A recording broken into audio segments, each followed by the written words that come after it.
À l'occasion de son 130e anniversaire, le coq sportif marque son retour avec deux figures du sport français. Le quintuple vainqueur du Tour de France Bernard Hinault et Yannick Noah, ancien champion de Roland-Garros. Après 27 ans d'absence, le coq évolue encore une fois.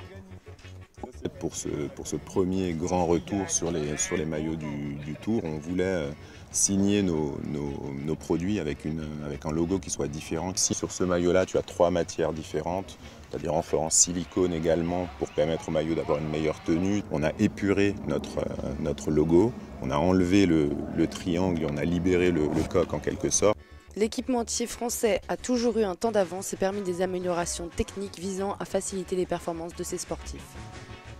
On a innové, c'était le début de la recherche dans les maillots, un petit peu les maillots un peu techniques, avec les premiers avec des doubles parois, c'est-à-dire 2 maillots l'un collé sur l'autre.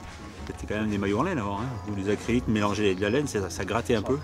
Les deux champions se prêtent volontiers au jeu des caméras, mais s'ils sont présents, c'est avant tout pour l'histoire qui les lie au coq et le long chemin parcouru à ses côtés. Voilà, l'histoire du coq sportif, c'est